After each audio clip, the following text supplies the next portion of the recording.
औज़ुबिल्लाहि मिनश्शैतानिर्रजीम बिस्मिल्लाहिर्रहमानिर्रहीम अस्सलामु अलैकुम वरहमतुल्लाहि वबरकातुहू। तमाम दोस्तों को चैनल के अंदर खुश आमदीद कहते हैं। बहुत ही अहम मसला के ऊपर बात होने वाली है, कुर्बानी वाजिब होने की शराइत। कुर्बानी किन जानवरों की नहीं की जा सकती, जायज़ नहीं है, कुर्बानी का सही वक्त और दिन क्या है, कुर्बानी ज़िबा करने का क्या शरई तरीका है, इस पर मुकम्मल तौर पर आपके साथ इंशाअल्लाह ताला तमाम मसाइल शेयर किए जाएंगे। जो लोग चैनल पर नए हैं उनसे गुजारिश है कि सब्सक्राइब करके बेल आइकन को दबाएं ताकि आने वाली वीडियोस आप तक आसानी के साथ पहुंच सकें। तमाम उम्मत मुस्लिमा को ईद उल अज़हा बहुत बहुत मुबारक हो। जिन लोगों की कुर्बानियाँ हैं, जिन्होंने अल्लाह रब्बुल आलमीन की बारगाह में ज़िबा करनी है, अल्लाह रब्बुल आलमीन तमाम लोगों की कुर्बानियाँ अपनी बारगाह में कबूल फरमाए और तमाम लोगों को अजर अज़ीम अता फ़रमाए।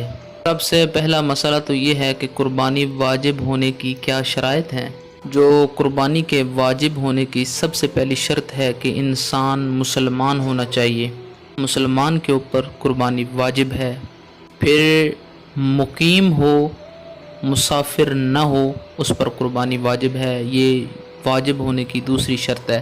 तीसरी शर्त यह है कि आज़ाद हो, ग़ुलाम पर कुर्बानी वाजिब नहीं है। चौथी शर्त यह है कि इंसान बालिग हो, जो कुर्बानी कर रहा है या जिसकी कुर्बानी हो रही है वो बालिग हो, नाबालिग पर कुर्बानी वाजिब नहीं है।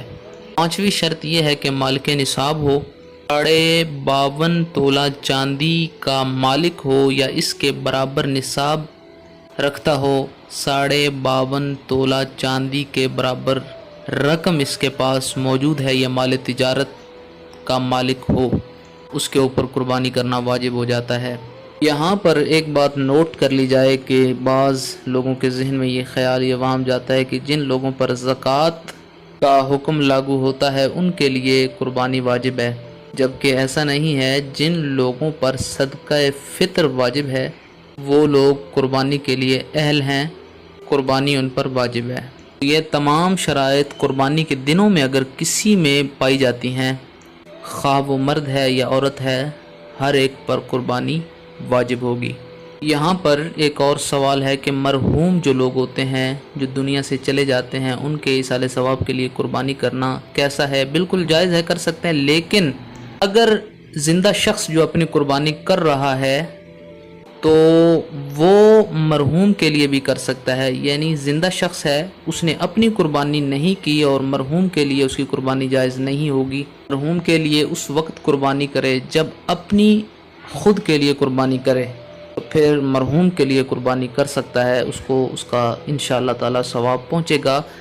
अगर सिर्फ़ मरहूम की नीयत से करता है, अपनी कुर्बानी नहीं देता, तो इस सूरत में गुनहगार होगा। ये तमाम कुर्बानी की शराइत में से हैं। फिर अगला मसला ये है कि किन जानवरों की कुर्बानी नहीं की जा सकती। ये भी ज़ेर गौर बात है, ज़ेर गौर मसला है, इसको आपने पूरी तफसील से पूरे गौर से सुनना है। जो अंधा जानवर है, देख नहीं सकता, उसकी कुर्बानी जायज़ नहीं है।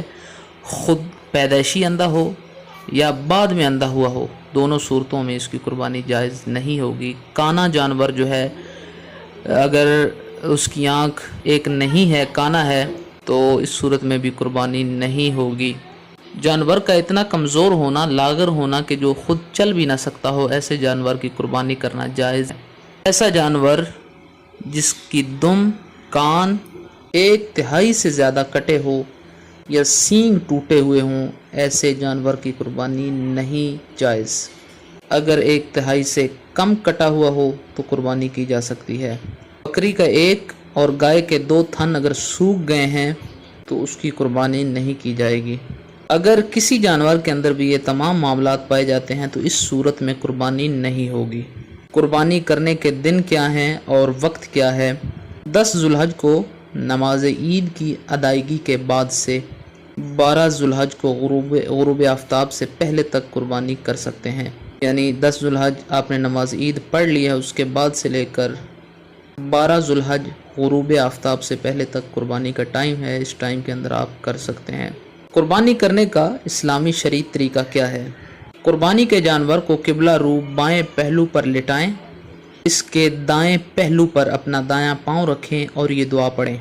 इन्नी वज्जहतु वजहिया लिल्लज़ी फ़तरस समावाति वल अर्द हनीफ़ा हनीफ़म वमा अना मिनल मुशरिकीन इन्ना सलाती व नुसुकी व महयाया व ममाती लिल्लाहि रब्बिल आलमीन ला शरीका लहू व बिज़ालिका उमिरतु व अना अव्वलुल मुस्लिमीन अल्लाहुम्मा लका व मिनका बिस्मिल्लाहि अल्लाहु अकबर। दोबारा ये दुआ सुन लें। इन्नी वज्जहतु वजहिया लिल्लज़ी फ़तरस समावाति वल अर्द हनीफ़म वमा अना मिनल मुशरिकीन इन्ना सलाती व नुसुकी व महयाया व ममाती लिल्लाहि रब्बिल आलमीन ला शरीका लहू व बिज़ालिका उमिरतु व अना अव्वलुल मुस्लिमीन अल्लाहुम्मा लका व मिनका बिस्मिल्लाहि अल्लाहु अकबर पढ़ें। तेज़ धार छुरी से इस तरह ज़िबा करें कि 4 रगें कट जाएं। ज़िबा करते हुए जितने अफराद जानवर की गर्दन पर छुरी चलाएंगे सब के ऊपर बिस्मिल्लाह कहना ज़रूरी है। कुर्बानी को ज़िबा करने के बाद कौन सी दुआ पढ़नी चाहिए? अल्लाहुम्मा तक़ब्बल मिन्नी कमा तक़ब्बलत मिन खलीलिका इब्राहीम अलैहिस्सलाम व हबीबिका मुहम्मदन सल्लल्लाहु अलैहि वसल्लम। अगर कुर्बानी के अंदर दूसरे लोगों का भी हिस्सा है तो दुआ इस तरह पढ़ें। अल्लाहुम्मा तक़ब्बल मिन, फिर उन हिस्सेदारों के नाम लें जिनका कुर्बानी के अंदर हिस्सा है, फिर पढ़ें कमा तक़ब्बलत मिन खलीलिका इब्राहीम अलैहिस्सलाम व हबीबिका मुहम्मदन सल्लल्लाहु अलैहि वसल्लम। अफजल ये है कि जानवर जो कुर्बानी का है ख़ुद इसको अपने हाथ से ज़िबा करें। अगर ख़ुद ज़िबा नहीं कर सकते तो कुर्बानी के वक़्त ख़ुद मौजूद हो वहाँ पर। जब तक कुर्बानी का जानवर ठंडा ना हो जाए उस वक़्त तक इसकी खाल उतारना, पाए काटना दुरुस्त नहीं है। कुर्बानी की खाल या गोश्त कसाई को बतौर उजरत देना जायज़ नहीं है। ये कुर्बानी के तमाम तर अहम मसाइल थे जो आपके सामने बयान कर दिए गए हैं। अल्लाह रब्बुल आलमीन अमल की तौफीक अता फरमाए। वमा अलैहा इल्लल बलागुल मुबीन। अस्सलामु अलैकुम व रहमतुल्लाहि व बरकातुहू।